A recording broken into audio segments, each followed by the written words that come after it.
They're not just here to take our jobs and women. They're also coming for our graves now. Haibo, enough is enough. Take that coffin to Beat Bridge, not Santon. We're not a border post for the dead. As Operation Dudula, we will take action. I mean, imagine being born here in South Africa and then they bury you in Congo. That's not nice. At all. It's so bad in Zambia that even the dead don't want to be buried there. Imagine. Yo-ho. We don't want foreign ghosts here, okay? Send them back with respect, but send them. We are really honored as South Africa, burying a former head of state in our country for a change. If you die in exile, don't make your problems our responsibility, not even in a coffin. On 20th of June 2025, the Lungu family made their final decision public. The former president would be buried in South Africa.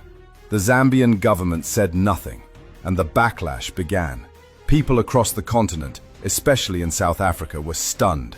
Why wasn't Zambia burying its own former head of state? Why was another country expected to step in? Many saw this as a symbolic failure of leadership, a former commander-in-chief being laid to rest in exile.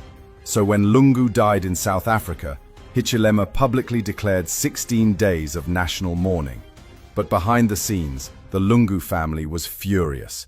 They accused the government of hypocrisy, of trying to take political control of a man they had persecuted.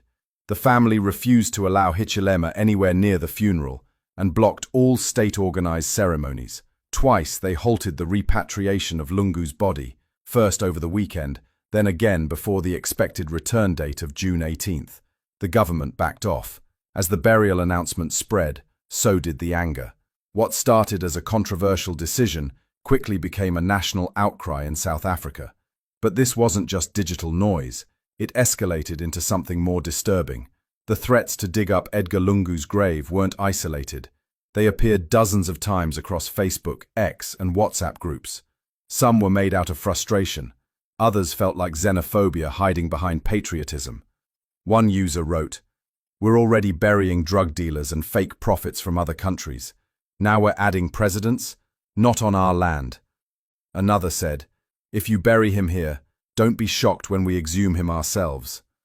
South Africa has faced years of economic pressure, youth unemployment over 60-cent infrastructure collapse, service delivery protests, load shedding, housing crises, and in many communities the narrative, rightly or wrongly, is that foreign nationals are taking up limited resources.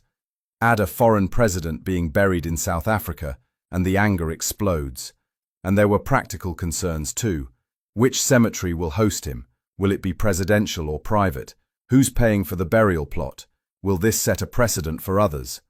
In African traditions, burial is sacred. It connects the deceased to their ancestors.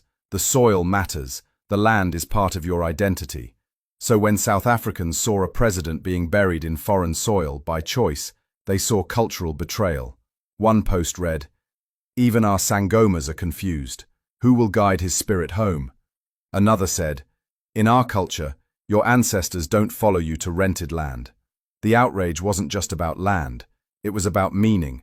What does it say when even in death, someone avoids their homeland? While South Africa is fighting to bring back the remains of anti-apartheid heroes from Zambia and Zimbabwe, while Zimbabwe is trying to repatriate bones of liberation fighters from the UK, and while countries across Africa are calling for the return of ancestors buried abroad, Zambia is doing the exact opposite. They're exporting a president.